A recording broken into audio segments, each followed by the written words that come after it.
this unit of study, we're going to look at the rise of the kingdoms that are going to develop in places such as France, Spain, England, and other places. It would also be good for you to start having a chart and put those various countries as well as the church, and then put the names, because sometimes you have an overlapping of Charles and Henry. So you could have a Henry II of England and a Henry II of France. Could get quite confusing. The emergence and growth of European kingdoms 1000 through 1300. The leadership of the kings played an important role in the political revival of Europe. Kings were anointed with holy oil, thereby sanctioning their office by divine favor. War and marriage also increased their power.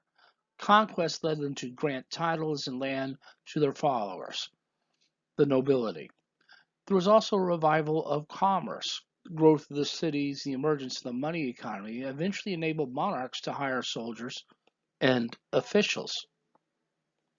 The first rise of the kingdom we're going to look at is going to be England in the High Middle Ages. William of Normandy was a descendant of Rollo, the Viking. He was French in culture and language, and King Edward the Confessor in England died without an heir in January of 1066. As Edward's second cousin, William claimed the throne. William was ambitious, tough, and brave. Yet so was his rival Harold Godwinson, who had been named king by a council of English lords. The Bureau Tapestry is a piece of linen that measures 231 feet in length. It shows the boarding ships, the disembarking, and the battle, especially the Battle of Hastings in 1066 on October 14th. The battle had lasted all day. The English seemed to be winning the day, and Harold is going to be struck through the eye, and the Normans win. The fusion of Normans and Anglo-Saxons, and therefore declares himself William the Conqueror.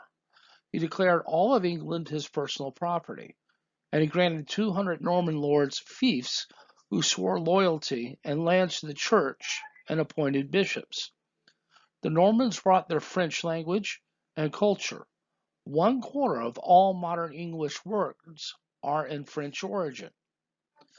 The involvement in France. The Duke of Normandy now becomes both the English king and a vassal to the French king.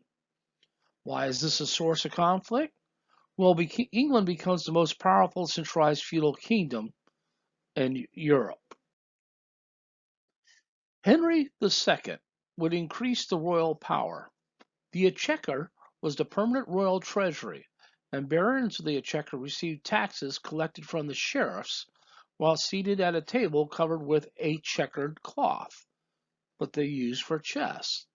The barons gave receipts on rolled parchments and strengthened the courts of justice. He would send judges to collect taxes, settle lawsuits, and punish criminals once a year. Also consisting of a jury that was also implemented, which was a group of loyal people of 12 neighbors who answered questions about the facts in the case for a royal judge. For example, let's say two knights are claiming the same property. The judge would call 12 of their peers, fellow knights, to answer questions by telling the truth through an oath called a jury. Juries were also used to try violent crimes as well as property disputes. Since these criminal juries were often twice as large as others, they were referred to as a grand jury. Common law would develop over the centuries due to case by case and the rulings of the judges, and they formed a unified body of law that was common to the whole kingdom. Henry was able to reform his royal courts with the aid of his chancellor and friend Thomas à Becket. In 1162, Henry asked Becket to become the new Archbishop of Canterbury. The two men could work together to reform the church courts. Becket surprised the king by saying, "You will soon hate me as much as you love me now." Becket foresaw that Henry would want to control the church courts, which he, as archbishop, was bound to defend. Only clerics would be tried in church courts, not the royal courts. Getting so frustrated, Henry would say, "Who will free me from this priest?" And 4 of Henry's knights, who thought they were following the orders, murdered Thomas à Becket in Canterbury Cathedral. Becket later would be canonized a saint in the church. King John ruled from 1199 to 1216 after the death of his brother Richard the Lionheart, and he was not a fearless fighter or skilled general like his brother Richard. Nicknamed John Softsword, he lost his French holdings to Philippe II, Philip Augustus, and some of John's problems stem from his own character. One historian described him as selfish and shameless, cynical, lustful, dishonorable, and utterly false. John's defeats in France proved to be valuable to England. England was gaining an identity as a nation, and after losing Normandy to France, Philip Augustus gave the lord who had land there to decide where his loyalties would lie. They decided to stay English, even though their ancestors were Norman. In order to win back his French lands, John raised taxes at an all-time high on his barons. And in 1214, after returning from yet another unsuccessful campaign in France, the barons revolted. The barons made John sign on June 15, 1215, the Magna Carta, the Great Charter, at Runnymede on the Thames River. In the Magna Carta, it gave protection from unjust taxes to safeguard their feudal lands, respecting the rights and privileges of the people of London. Merchants would be able to travel freely in and out of England. This is the basic legal rights in the United Kingdom and the United States. In Clause 12 of the Magna Carta, the king could not raise taxes without the consent of his advisors, barons, and the Great Council. No taxation without representation is born. And Clause 39 called for due process. A person had the right to jury trial and to the protection of the law. The underlying idea of the Magna Carta is a limited monarchy. The king had to follow the establishment laws and customs of the land. Edward I. Edward was able to subdue Wales as king, but failed in his attempt to take Scotland due to the heroic efforts of Sir William Wallace and Robert the Bruce. He improved administration and strengthened the royal courts. His laws clarified the division of power between king and the nobles, usually to the king's advantage. He limited the power of the troublesome barons. This made it easier to raise taxes on the burghers than the barons. Edward saw the advantage of including the townspeople in the Great Council and developed the model parliament. Edward was looking to go to war over the remaining French lands, and he needed the support of all influential people, not just the barons. He summoned 2 burgesses from every borough and 2 knights from every county to serve as a parliament. What affects all should be approved by all, said Edward. They first met in Westminster in November in 1295. Gradually, over the next 100 years, the Assembly merged into the House of Commons and the House of Lords.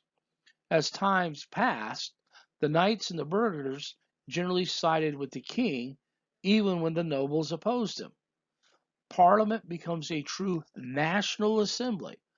Although everyone came from different parts of England, they put England first, ahead of local ties. Now we're going to look at the growth of the French kingdom, and you'll see some things that were contrasting than what was in the English kingdoms. First, the Capetians. Hugh Capet was chosen when the Carolingian king, Louis the Sluggard, died in 987. He was the Count of Orleans and Paris. And when he was chosen, the counts assumed that Hugh would be a weak king. What they wanted was someone they could control, and Hugh did not disappoint them, nor did his sons or grandsons who followed. But the Capetians would rule for 200 years from 987 to 1180. Time, geography, and biology were on their side because the power of the French king began to spread out from Paris, unlike what we saw where it begins with William the Conqueror of England. He had very little real power formally, but they were overlords of Normandy, Brittany, Burgundy, and Aquitaine. Royal domain limited to the Ile of France, which was Paris. But it would be the coming of Philip II or Philip Augustus that begins to change things. War against the English against the Plantagenet dynasties, which controlled Normandy, Meun, Anjou, and Aquitaine. Philip was successful in taking control of Normandy, Maine, Anjou, and Touraine, quadrupling in the process income and enlarging French monarchical power. He created a French bureaucracy. Royal officials were called bailiffs, and they were sent out from Paris to preside at court. Louis IX, also known as Saint Louis, he became king at the age of 12, and France was actually ruled by his mother, Blanche of Castile. He is known as Saint Louis for his passion for justice. Even the King of England asked him to intervene to settle the dispute. He created a supreme court called the Parliament of Paris, which could overturn the decision of lower courts. The royal courts of France were strengthening the monarchy while weakening the feudal ties. He did participate in 2 crusades. The one in North Africa ended up in his death. He was canonized by the church as a saint. Philippe IV, or Philippe the Fair. 3 major branches of the royal government were established in order to increase an efficient royal bureaucracy. He also had the Council of Advice, a chamber of accounts for finances, and a parliament of royal courts. He called representatives of the church, nobility, and bourgeoisie in 1302 after he came in a struggle with the Pope. This would become the Estates General, similar to the Parliament of England, with the exception. Church leaders made up the First Estate, the Great Lords the Second Estate, and the Third Estate were made up of middle-class representatives and delegates. King Philip II of France greatly expanded the power of the Capetian dynasty through his victories over the Plantagenet monarchy of England, which enabled Philip to gain control over much of north-central France, and as you can see, how they increased their holdings. And the English lands and holdings had decreased significantly. They had lost Normandy and only attained Gascony. Now we turn to the formation of Spain and the Christian reconquest. Cordova was a major urban center of 300,000 people, and the Reconquista would take place from 1000 to 1492. Rodrigo Diaz de Vivar, or El Cid, had fought under Muslim and Christian rulers and carved out a kingdom in Valencia. In 1094, it failed to form a dynasty after his death in the 13th century.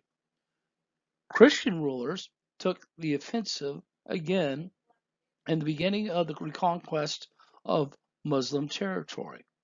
The Christian kingdoms of Castile, Navarre, Aragon, and Portugal, which became an independent country in 1179.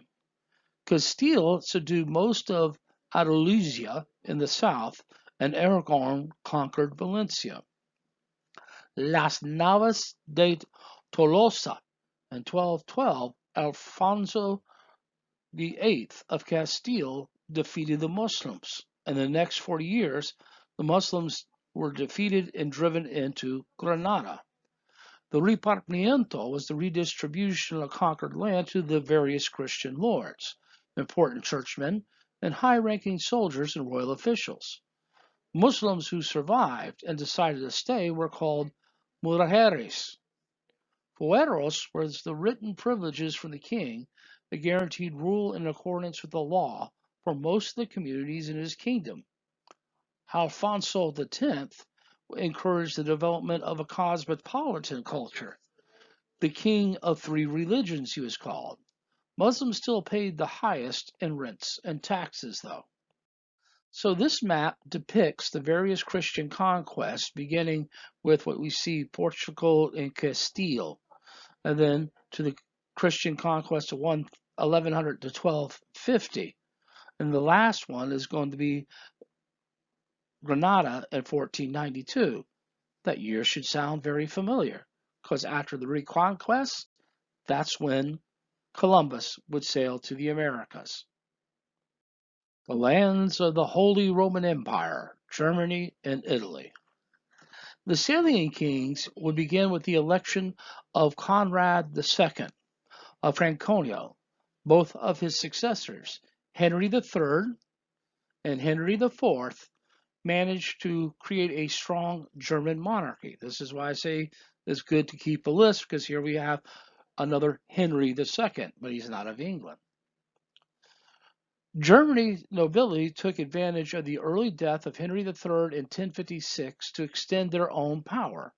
Some dynasties were strong, but most were weak through the nature of the nobility electing weak rulers. Kings then would have to turn to the church by selecting bishops and abbots whom they could use as royal administrators. Involvement in Italy was a prime target due to the lack of centralized authority. The popes controlled the center, and the Muslims, Lombards, and Byzantines struggled for control of the southern half. The Norman kingdom in southern Italy. Robert Guiscard conquered much of the southern Italy, and his brother Roger defeated the Muslims in Sicily in 1091.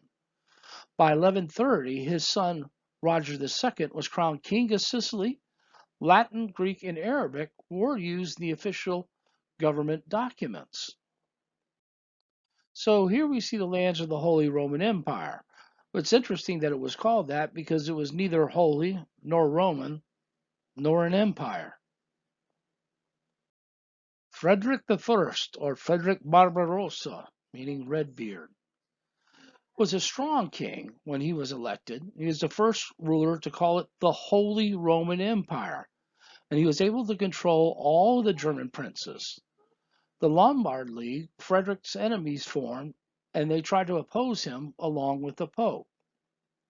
At the Battle of Legnano in 1176 was the first time feudal knights were defeated by foot soldiers. Towns now could wield military power. Later, Frederick returned and arranged a settlement where they retained their independence by paying him annual payments to the emperor. His son, Henry VI, that ruled from 1191 through 1197, married the heiress of the Norman kingdom of the southern Italy. This seemed to set the strongest kingdoms since Charlemagne, but unfortunately he died too soon.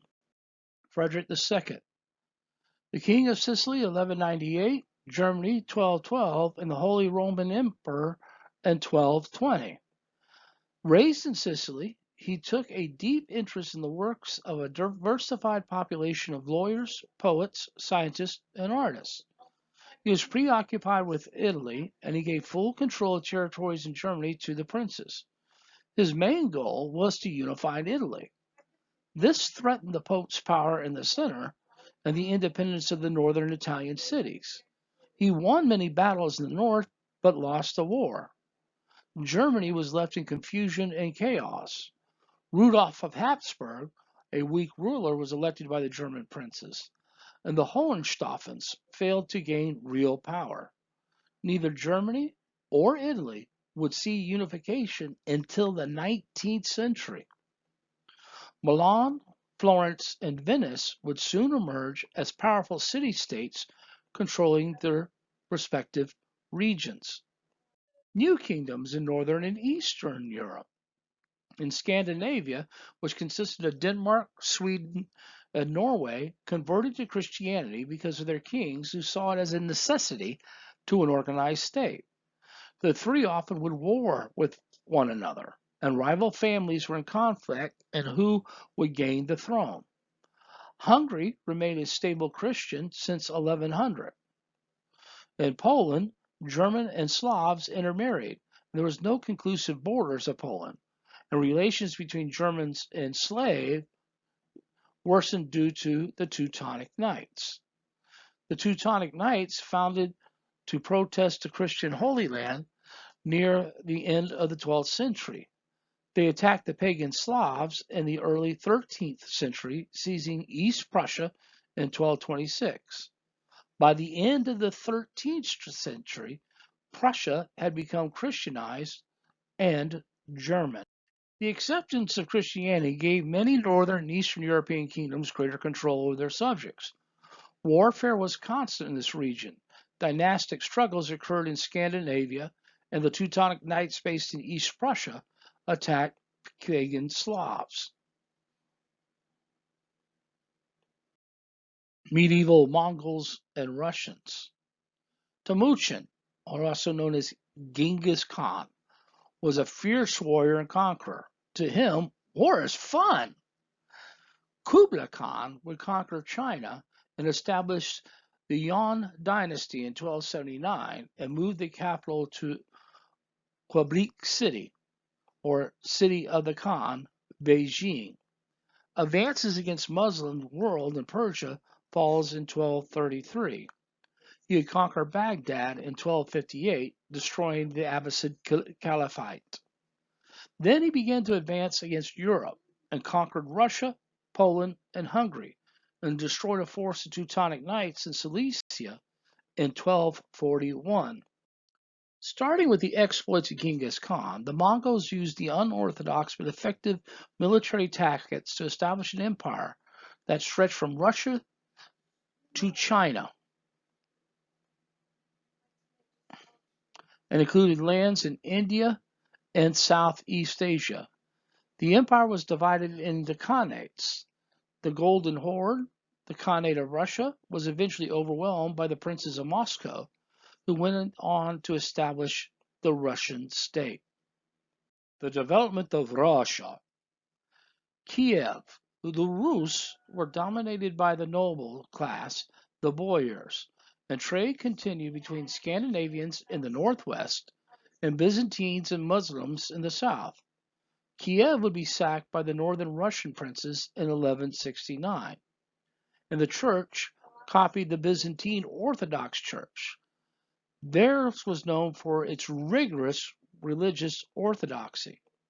With the Mongol invasion, which cut off Russia from the rest of the Western Europe, Russian princes were required to pay tribute to the Mongols. Alexander Nevsky, a prince of Novgorod, defeated an invading German army at Lake Peipus in 1242. Nevsky cooperated with the Mongols and thus received the title Grand Prince of Moscow and make his city Moscow. Now we're going to start seeing the growth of the church. The problems of decline. Worldly bishops and abbots came to hold their office through fiefs from nobles. As fiefs, they were obliged to carry out their service to the Lord, even military. Since a good number of them came from noble families, they cared little about the spiritual duties. This is mostly because everything went to the eldest son. So there was nothing left for son 2, 3, 4, or so forth. So they would become priests and later on bishops and so forth. Monastic declined because of the Vikings, Magyars, and Muslim invasions. Discipline declined along with the learning, and many of the monasteries came under the control of local wards. So reform was definitely needed in the church. The Cluniac Reform Movement. Cluny was founded by Duke William of Aquitaine in 910, and only to be subject only to the Pope, not a local bishop. Strict Benedictine monks were established in AD 1000, and there were 300 houses under Cluny's leadership. Cluny acted as a headquarters for church reform, and the reform movement would spread. by 1059, a church decree declared that all future popes would be chosen at a meeting of leading bishops known as cardinals. This put an end to the marrying of priests. Many village priests were married and had families, even though this was contrary to church teachings. To stop the buying and selling of church offices, which was known as simony, many bishops expected to make a high profit from their office, and simony was against church law, but was practiced. The abolishment of lay investiture, in which bishops and abbots received their office through a lord and not the church.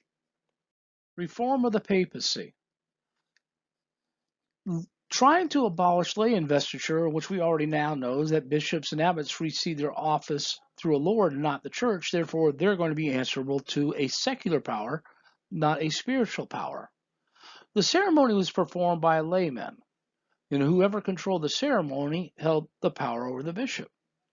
In 1273, Gregory ordered that all married priests abandon their wives and children. Then in 1275, he abolished lay investiture. Holy Roman Emperor Henry the Fourth called a meeting of all German bishops and declared that Gregory was not a pope but a false monk. And the pope excommunicated Henry. What does that mean is you're not allowed to receive the sacraments. Now, who are the bishops going to support? They finally went with the pope, and deserted by his bishops and threatened by his princes, Henry's only way out was to ask for forgiveness. So he traveled to Canossa and in the middle of winter in 1077 through the Alps. There he asked for forgiveness, dressed as a beggar. He waited 3 days in the snow, and finally Gregory would lift the excommunication because of the beliefs of the church. If you ask forgiveness of someone, they have to give it to you, if, of course, you mean it. The Concordat of Worms in 1122 was representatives of the church and emperor met at Worms.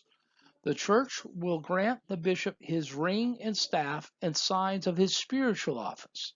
The emperor would then grant him lands, but still having much control over the bishop. Christianity and medieval civilization. The pope could use excommunication, denying of the sacraments of the church. And in the Middle Ages, the people believed that without the sacraments, they would be denied salvation. Another weapon was the interdict, that no church ceremonies could be performed in the offending ruler's land.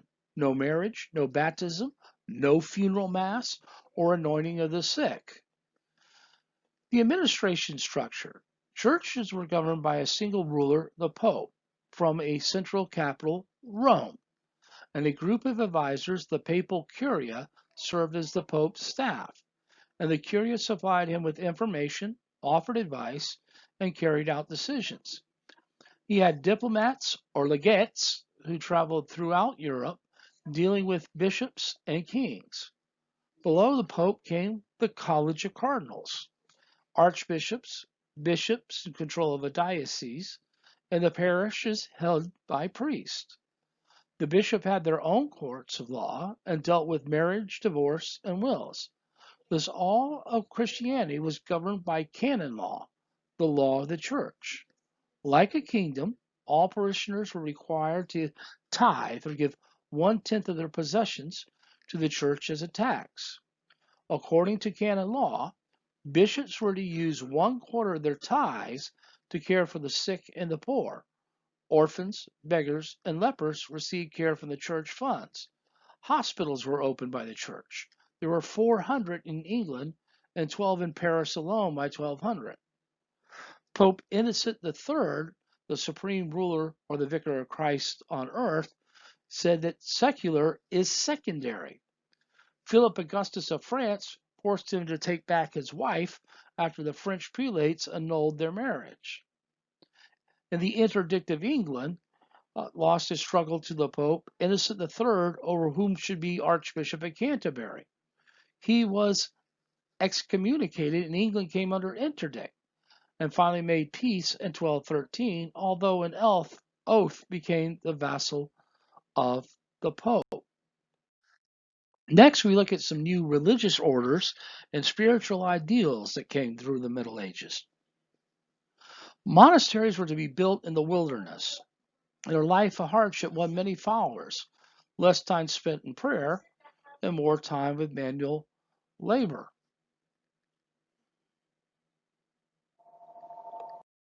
Nunneries were a place for the landed aristocratic women who could not find husbands or did not want to marry. Convents became a haven for female intellectuals.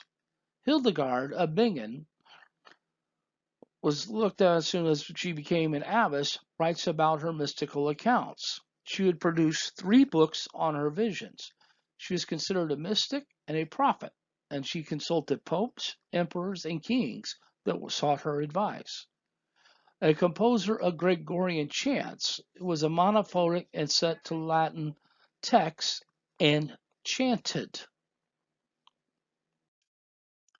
Franciscans. Francesco was born to a wealthy family in Assisi and went off to war and came back a changed man. He abandoned all his inheritance to a life of poverty. His goodwill, loving nature, and love for all others soon attracted many followers. The vow of poverty and to live by working and serving others, specifically the poor.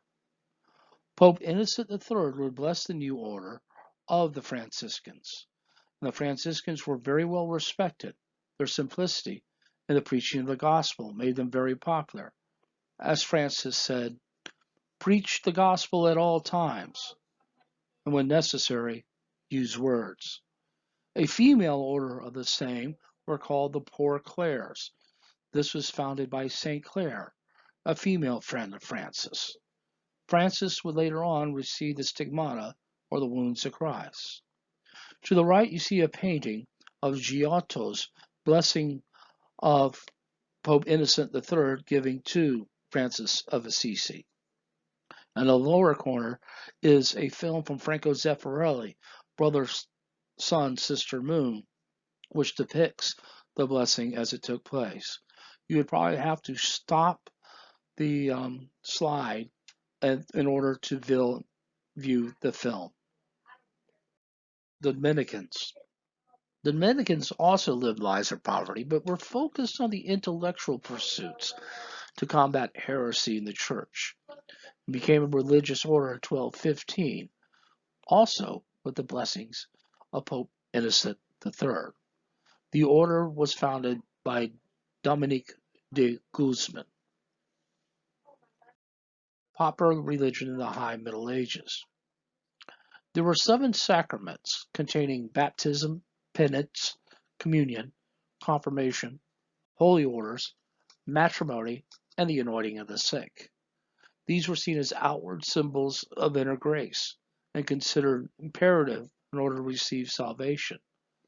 Clergy plays a key role in the attainment of salvation. Saints were seen as intercessors between God and those on earth. The apostles, local saints like St. Nicholas and patron saint of children, and the Virgin Mary, the mother of Jesus, was the most venerated of all the saints. And a growing number of churches were dedicated to her. Relics were usually the bones of saints or objects intimately connected to saints that were considered worthy of veneration, some believed to have healing powers. Indulgences were offering up a mass or a veneration of relics to help the poor soul spend less time in purgatory. And pilgrimages to holy shrines was a particular spiritual benefit. Jerusalem, of course, was the greatest of all the holy shrines. Rome and the shrines dedicated to Mary, like Chartres or Notre Dame. Here we see a map of the pilgrimage routes that were used in the Middle Ages, but to get to Jerusalem, of course, is a very long and can be almost a hazardous journey. Voices of protest and intolerance. Hearsay was the holding of religious doctrines different from the orthodox teachings of the church as determined by the church officials. Carthagism, also referred to Albigensianism, from Albi. They believed in a dualist system. A dualist system is good and evil are separate and distinct. And the spirit of the soul is good, created by God, and the things of the world were evil because they were created by Satan. Humans were trapped in a dualism souls, and good souls were trapped in evil bodies. The Catholic Church was evil according to their views because it was a materialistic institution. No need to follow her teachings or to recognize her authority. Now, this gained support from French southern nobles and northern Italian nobles. Albigensian Crusade began in 1209, and Pope Innocent III called on a crusade which would last for 20 bloody years. Thousands of men, women, and children were put to the sword for being heretical. However, Catholicism remained in southern France. The Holy Office, the Papal Inquisition, was a formal court to ferret out and try heretics. Anyone could be accused of heresy. If a confession was made, he or she was forced to do penance in public, such as flogging or their property confiscated. Those who refused to confess were tortured. Those who relapsed heretics after confessing went on to their old ways were executed, usually by burning at the stake. Persecution of the Jews. Jews were the only religious minority that was allowed to practice the religion in Europe. After being excluded from the guilds, Jews turned to money lending. They also served as intermediaries between Christians and the Muslim world. The Crusades started religious fervor and persecuted Jews all over Europe. In Lisbon, destroying their homes and looting their businesses and farms. The Archbishop of Mainz tried to protect them, but was driven out. Even some popes issued decrees ordering that Jews should not be persecuted, fell on deaf ears. Friars urged violence and book burnings against the so-called murderers of Christ. In the Fourth Lateran Council in 1215, Jews had to wear distinguishing clothing to separate them from Christians. Edward I of England expelled them in 1290, and the French king Philip IV in 1306, and Jews would flee to Poland for refuge. Intolerance and homosexuality. Associated with other minor groups like Muslims and Albigensianism, Thomas Aquinas said that homosexuality was a sin against nature. Sexuality was the purpose of procreation. Therefore, homosexuality was considered contrary to nature, and the pain of severe punishment, including death. The Crusades. An attempt was made in the 10th century to unify the Islamic world under the direction of a Shiite dynasty known as the Fatimids. They conquered Egypt and held Cairo as their capital. They became rivals to the Sunni Caliphate of Baghdad, and the Islamic world was divided. The Fatimids were tolerant of other religions and used mercenaries in their army. One such group was the Seljuk Turks. The Seljuk Turks were a nomadic people from Central Asia who converted to Islam. Their group grew in number and flourished as military mercenaries for the Abbasid Caliphate. They took over the eastern part of the Abbasid Empire in Persia and Armenia. In 1055, a Turkish leader took Baghdad and the title of Sultan, which means holder of power. The Seljuk Turks at the end of the 11th century were threatening Egypt and the Byzantines. They also took Jerusalem and conquered all of Asia Minor and the Byzantine Greeks. At the Battle of Manskert in 1071, the Byzantine emperor challenged the Seljuk Turks and was severely defeated, and the Byzantines now looked to the west for help.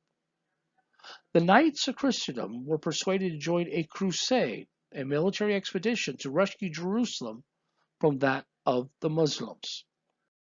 Divisions between the Catholic and Orthodox Church. In 1054, there's going to be a schism, that means a split, between Pope Leo IX and Patriarch Michael Cerullius, as they both excommunicated each other. That split has yet to heal. The Turks advanced to Anatolia, where disgusted peasants accepted their rule. Alexis I Comnenus, the new emperor, defeated the Normans and Pichangs in the Balkans and halted the Turks in Anatolia. He still needed help and called from help from the West. This is the map that depicts three of the many crusades and the creation of the crusading states that you see that are located here that will come out of the First Crusade, the early Crusades. At the Council of Clermont in 1095, Pope Urban II called on a holy crusade against the infidel to recover the Holy Land. When the Seljuk Turks swept into Jerusalem in 1077, they murdered over 3,000 people, including many Christians. It was at this point that the Christian emperor of the Byzantine Empire, Alexius I, appealed for the help of the Western churches. In 1096, 50 to 60,000 knights became crusaders. They painted red crosses on their shields and armor. The goals of the crusade: for the Pope, Urban II, he was the leader of Christendom, and it would show the power by sending knights. This would help heal the breach between the Byzantines and the Romans. Perhaps a successful crusade would also persuade the Byzantines to unite with the Roman Catholics under Urban's banner. For knights, they are fired up by religious zeal, the promise of forgiveness of sins if they died in battle, and a chance to win glory in battle. Rich plunder also awaited them as well. And for merchants, well, they supported the crusade with their gifts of loans and cash. Pisa, Genoa, and Venice were eager to win trade routes to India, China, and Southeast Asia. If the Crusaders could gain control of Antioch, Damascus, and Jerusalem, their wealth would increase immensely. The First Crusade was gathered at Constantinople in 1097, led by French counts and bishops. French, German, English, Scottish, Spanish, and Italian knights all made the journey. It took them 2 years to cross the desert and capture Antioch, Tripoli, Acre, and Damascus. And a lot of this was made possible due to the Muslims fighting each other, Turk versus Arab. 12,000 finally reached Jerusalem, and the siege went on for a month before Jerusalem fell on July 15, 1099. Muslim men, women, and children were massacred in the streets. Jews were rounded up and burned in the temple. The First Crusade would prove to be the only successful crusade. Land stretching from Edessa in the north to Jerusalem to the south, 4 feudal states of Edessa, Antioch, Tripoli, and Jerusalem were carved out and headed by a French duke or a count. These states relied on the Italian commercial cities for their supplies. The Muslims strike back. Edessa would fall to the Turks in 1144. St. Bernard of Clairvaux enlisted King Louis VII and Emperor Conrad III to lead the crusade. The Second Crusade was formed to recapture the city. It was a total failure, and the army struggled home in defeat. The Third Crusade, also known as the King's Crusade. In 1187, Saladin would capture Jerusalem. The Third Crusade was led by Frederick Barbarossa of Germany, who didn't make it. He fell off his horse and drowned in a river. Richard the Lionheart of England, and Philip Augustus of France, who caught fever and then went home. Richard fought valiantly to regain the Holy Land. In the process, he discovered that his foe, Saladin, could be chivalrous as himself. Hearing that Richard was ill, Saladin sent his own personal physician and a refreshing gift of snow and peaches. The two came to respect each other, and in 1192 agreed to a 3-year truce. Jerusalem would remain under Muslim control, and Saladin promised that unarmed Christians could visit their holy shrines in the city. This was not looked too favorably by the Pope. Crusades of the 13th century. The Fourth Crusade, 1202 to 1204, was led by Pope Innocent III to retake Jerusalem. Instead, the knights got entangled up in Italian politics. Merchants in Venice promised ships and money for the journey to the Holy Land in exchange for attacking their trading rival in Zara on the way, on the Adriatic Sea. The Pope warned them, don't do that. Well, they sacked Zara and were all excommunicated. Then came the sack of Constantinople. The city was split between rival leaders and they could not defend themselves. The Crusaders sacked the city and stole relics from Hagia Sophia. The jewel-studded communion altar was placed on a Venetian ship. The ship sank, and to this day it has never been recovered. Libraries containing priceless ancient manuscripts were burned to the ground. The Latin Empire of Constantinople in 1204 to 1226, European Crusaders controlled Constantinople for the next 57 years until the Greeks drove them out in 1261. The Children's Crusade in 1212. A German boy named Nicholas convinced many children that they could succeed when the armies of knights had failed, and a little child shall lead them. Isaiah 11:6. Well, some 20,000 German children set out for Jerusalem, believing that the Holy Land would fall without a fight. As they crossed the Alps, many died of hunger. Finally, a bishop persuaded some to go home. Others remained in Italy, where dishonest shipowners sold them into slavery in North Africa. The Sixth Crusade was in 1228. Of the later Crusades, this one almost came nearest to success. The Holy Roman Emperor Frederick II led an army to the Holy Land.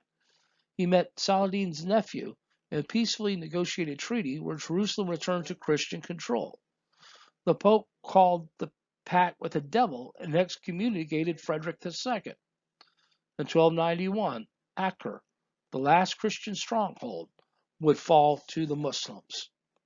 The effects of the Crusade brought the decline of papal prestige. Failure of the later Crusades lessened respect of the papacy. Decline in the power of nobles weakened the feudal nobility and strengthened royal power. It also decreased the power of the Byzantines. The Fourth Crusade had destroyed it. An increase in religious intolerance and hostility between Muslims and Christians and Jews. Angry mobs attacked Jewish communities that were often used as scapegoats for social problems. There was an increase in trade and a acquired taste for spices, for food like cinnamon, nutmeg, pepper, cloves, plums, watermelon, apricots, dates, pistachio nuts, and lemons. Persian rugs and cotton cloth were desired as well. Cities like Venice, Genoa, and Pisa gained control of trade routes and became very wealthy. A demand will lead to the age of exploration. Loyalty from Christendom to country. And so ends our study of the rise of the nation states.